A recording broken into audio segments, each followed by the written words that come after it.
तो इस रथ यात्रा में हमारे साथ दिल्ली यूनिवर्सिटी के तमाम कॉलेज से आए हुए छात्र भी हैं। सबसे पहले तो आप ही लोग से पूछ लेते हैं, तो फिटनेस को लेकर कितना सीरियस है और फास्ट फूड को लेकर, क्योंकि दोनों पैरेलल चलता है। सीरियस क्या, मतलब जो मन में आए वो खाना चाहिए और फिटनेस भी बनाए रखनी चाहिए। सुबह सुबह उठो, दौड़ने जाओ। ये मेरा तो मतलब शेड्यूल ही है, क्योंकि मैं एज अ डिफेंस एक्सपेरेंट, मेरे लिए डेली रनिंग ज़रूरी है। तो मेरे हिसाब से तो ये दोनों चीज़ भी ज़रूरी होनी चाहिए। चल सकता है क्या गुरुजी दोनों साथ में, कि जो मन आया वो खा रहे हैं लेकिन फिट भी हैं? नहीं, मुझे लगता है कि स्वस्थ मानसिकता, स्वस्थ विचार और स्वस्थ शरीर, ये पंच चक्र हैं जो आपके पूर्णतया सुव्यवस्थित होने चाहिए।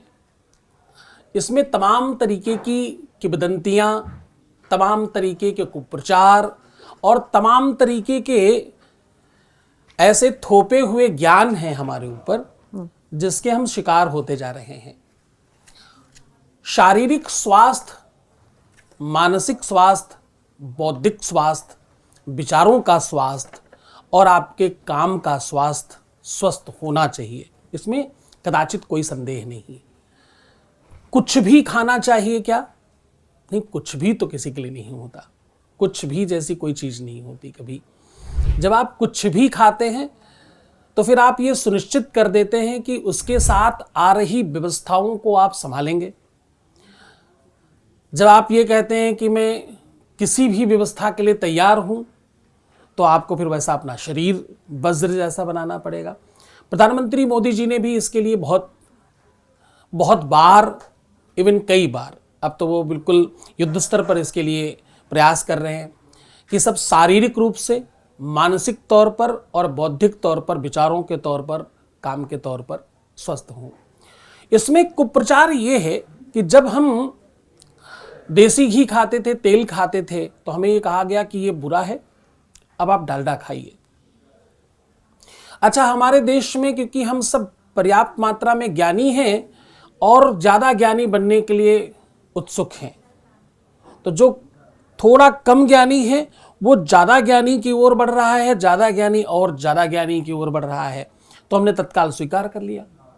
और स्वीकार इस तरह से किए कि ज्ञानियों ने ज्ञानियों को बताना शुरू किया, डालडा बहुत अच्छी चीज़ होती है, डालडा से पूड़ियाँ वाइट बनती हैं। ये क्या लाल पीली नीली बिल्कुल बेकार सी चीज़ें आपने रखी हैं, इसका कोई कलर है? अब वो ज्ञान बढ़ने लगा।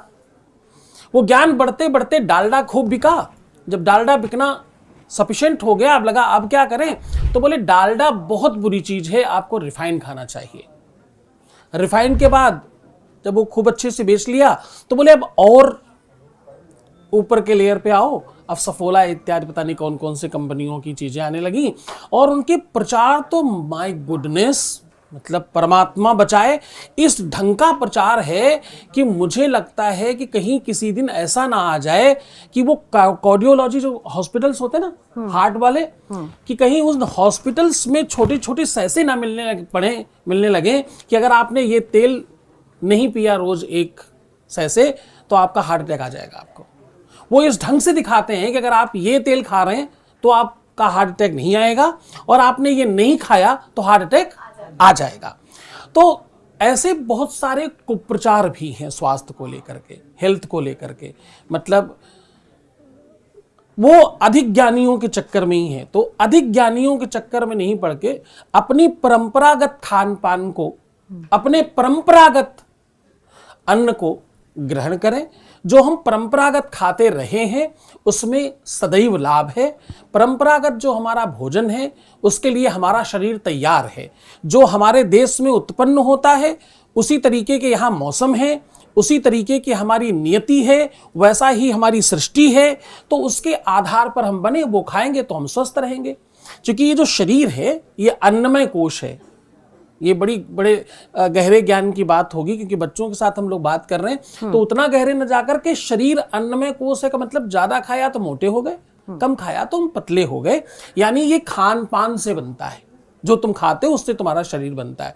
जैसा खाए अन्न वैसा हो मन, जैसा पिए पानी वैसी हो वाणी, जो खाओगे पियोगे उसी प्रकार से आपके आचरण होंगे। इसी कारण तामसिक चीजों को मना किया गया कि आप तामसिक चीजें खाएंगे तो आप में तामस बढ़ेगा, आपका वैसा व्यक्तित्व बनेगा। पेड़ पौधों में जैसी खाद पांस डाली जाती है उसका विकास उसी तरीके का होता है। तो खान पान, यम नियम, संयम, प्रत्याहार, प्राणायाम, ये सब बहुत अनुकूलता में होने ही चाहिए, इसमें कदाचित कोई संदेह नहीं। मैं एक मुझे शेर याद आ रहा, उसको कह के अपनी बात विराम करूं, फिर आप आगे बढ़ेंगे। यहां वैद्य को लोग दवाएं बताने लगते हैं, जो वैद्य है उसको ही लोग दवा बताने पहुंच जाते हैं, क्योंकि इस देश में सबसे ज्यादा अगर कोई चीज है तो ज्ञानी है। हर चौराहे पर, हर पान की दुकान पर, हर चाय की दुकान पर, हर कॉलेज के बाहर, हर चौपाई पर, हर चौराहे पर, हर जगह जगह जगह जगह, और हर कमरे में, हर कक्ष में, हर 4-5 लोगों के झुंड में एक ज्ञानी है, और वो पकड़ के जबरदस्ती लोगों को ज्ञान दे रहा है। ज्ञान आपको लेना पड़ेगा। ज्ञान लेने वाले हार्वर्ड यूनिवर्सिटी तक जा रहे हैं, देने वाले बेचारे चाय की दुकान तक पहुंच पा रहे हैं। तो यहां लोग वैद्य को दवाएं बताने लगते हैं, बेचारे व्यवस्थाओं को खुद ही बनाने लग जाया करते हैं। नए अमीर के घर जाया मत करो, ये हर चीज का, हर वस्तु का कीमत बताने लगते हैं। तो यहाँ ज्ञानी पर्याप्त मात्रा में लोग हैं। अधिक ज्ञानी होने से नुकसान है। हमारा देश श्रोताओं का देश है, हम ग्रहण करने वाले लोग हैं। हमारे यहाँ एक कोई बोलता है और 10,000, 20,000, 50,000 लोग बैठकर सुनते हैं। ये परंपरा है हमारे यहाँ की। ये परंपरा टूट रही है।